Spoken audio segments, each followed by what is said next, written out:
Hello, hello, hello. It is Moonshine Oracle with a Chester Cat Grin meets Grim Reaper's Kiss for the fire element. Aries, Leo, Sagittarius. Battery's at 25%, so we're going to try to make this quick. Your chart, their chart, anybody's chart, don't know, don't give a damn. Disclaimers are in the description boxes of all the videos because I will not be dealing with anyone's triggered, unhealed bullshit. Get it, got it, good, moving on. Oh, what a happy day. Andrew Tate has been arrested and is going to be extradited to the United Kingdom. Like, anybody who knows me knows, like, when I can't stand that fool. And it's just like, tell me you're on the DL without telling me you're on the DL. Like, a lot of men are on the DL. I'm alpha. I'm masculine. It's like, okay. Okay, princess. And it's like, yeah, we ignore those. But it's just like, you see what's sending me right now is the way Tate is like, even the gays are roasting him, which I think is absolutely hysterical. Because, I mean, it's just,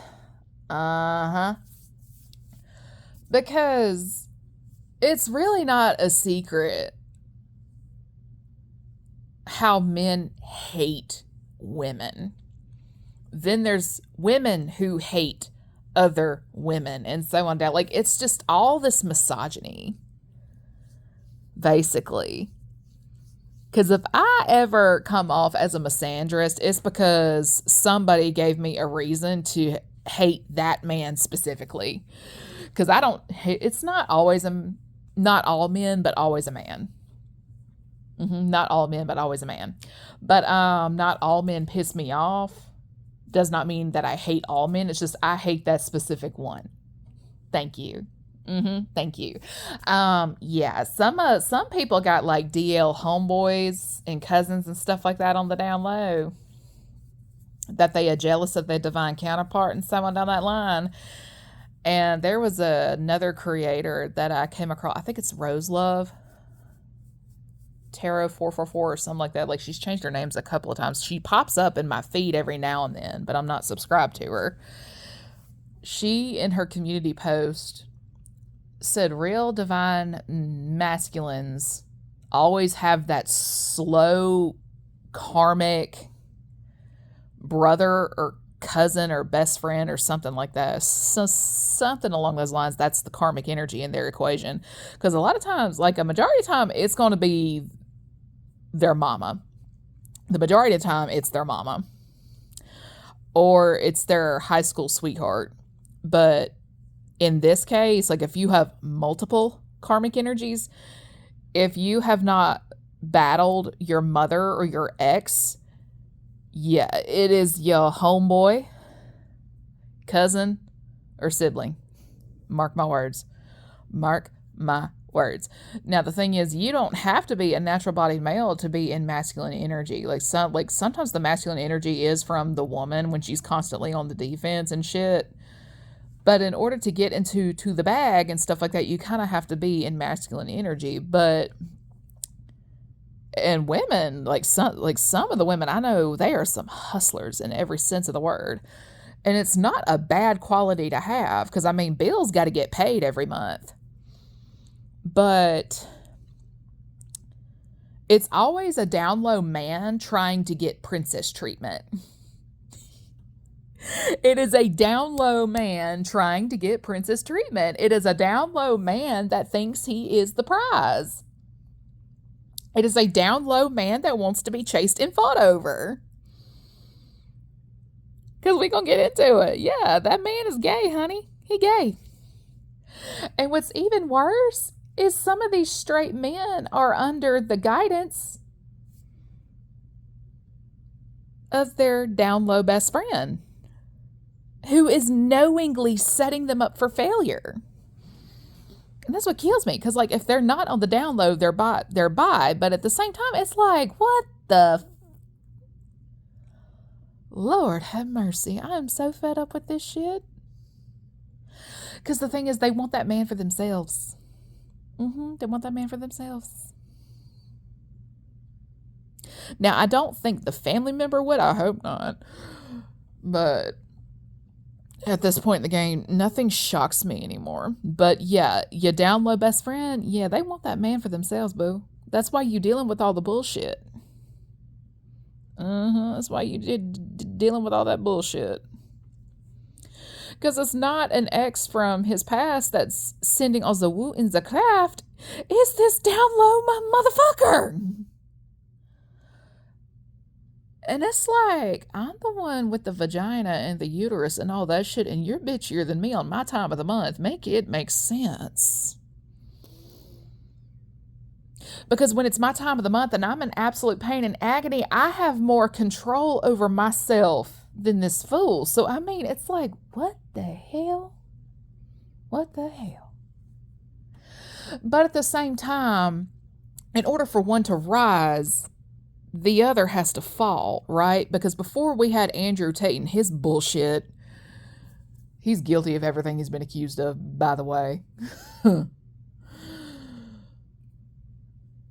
There was Kevin Samuels.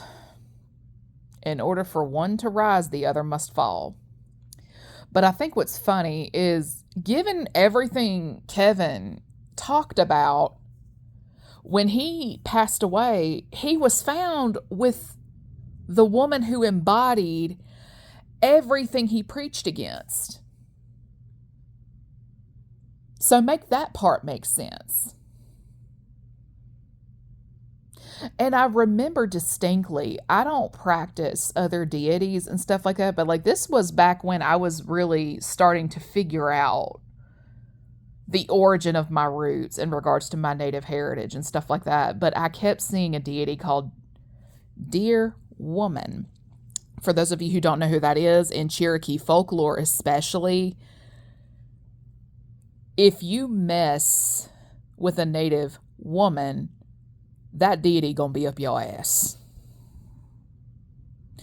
And I remember distinctly, because there was something that Tate said that about sent me over the edge. It made me so mad. Because, I mean, it's just like women as a whole have enough to deal with. But nature always has a way of bringing things back into balance, but also humbling the hell out of everybody who tries to distort natural order. And again, this is also an example of why I say be careful who you mess with. You don't know the blood that runs in their veins. And if they've got a multitude of backgrounds in their blood, I'm going to tell you this here and now. You don't control what decides to answer. Because there's a scene in The Green Mile, I forgot the character's name, but he said, I remember him saying, if you keep knocking on the devil's door, eventually somebody's going to answer. And that's basically what these down low men keep doing. They're knocking on the devil's door, and something is answering the door. That's the kicker. The door is getting answered, and they don't like what answered because it done snatched their ass and dragged them through the door, and now there's no getting out of it because the door's been bolted shut behind them and they can't unlock it. It's like the opening of Pandora's box. Once that bitch is open, there's no closing it. So somebody's down low friend done opened Pandora's box. They activated somebody's ancestral protection and then some. Because, I mean, you could be, oh, this is the death spells. Okay, because I remember about this time, 5 years ago in 2021, I had flies all over the inside of my house, which was my indicator that something had been done. And it literally had me shaking because, like, I dealt with death magic before, but never on that grand of a scale. And you know what? It makes sense. That thing was fueled by jealousy and envy. Jealousy and envy. Now, the question is, where is this energy going to fall? Because energy cannot be created nor destroyed, but it's got to land somewhere. That shit's got to land somewhere. Somebody here has a painfully distorted Pisces and Sagittarius placement. Every now and then I pick up on Gemini. Sun, moon, rising, you get the spiel, right? You, them, don't know, don't care. Somebody's life was completely falling apart when they did this shit. Like they were going through a divorce, having to sell their house, the division of the assets, that kind of thing. Oh, buddy. He knows now. He knows now. And he's mighty pissed too, because you cost him a pretty penny. And the thing is, you cost me a pretty penny too. So, yeah. Like, don't come at me, love is love and shit like that, because of, like, say that's the person I'm supposed to be with, for example. Not everybody wants third, fourth, and fifth parties in their bedroom. Like, let's be so for real. Learn some goddamn respect. Just, ugh. See, not everybody does that eyes wide shut orgy type deal. Not everybody, as I said, wants a third, fourth, or fifth party in their bed. Not everybody's down for all that. And from the sounds of things, this man is anything like, if this man is the male equivalent to me, I promise you don't like loud parties in your house. You don't mind going to a party, but you don't want the party in your house. They need their peace. They need their quiet. I get it. I get it. But somebody here has to be honest now with what he did, because I know what happened. But the funny thing is there's a bunch of folks that have been watching me for years, and you know what? They are just now seeing, like, hey, I was right. And if you are white, that quiet on the creek deal, that is not for you, so don't start. Don't start.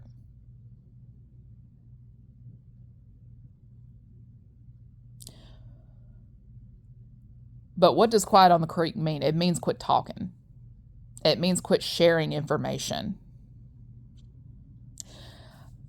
It's kind of like that information is for a need to know basis, and that's if you are vetted and make the cut in terms of ancestral lineage and the sort. And an example of this is when the slaves were making their way through the Underground Railroad. There were various places throughout the Appalachian Mountains that were willing to hide the slaves that were on the run. Some of them were into the Appalachian witchcraft. And I'm going to leave this as an example because you either got the authority to use a railroad spike or you don't. One way to tell if an Appalachian line was helping the slaves escape is hoodoo practitioners shared information with them, an exchange of knowledge, which is why there are similarities to hoodoo and the Appalachian practice today. And one good way I've learned to tell that if somebody is a descendant of that line is they work with railroad spikes, like I do. If you know, you know. And with that, everyone have a good day.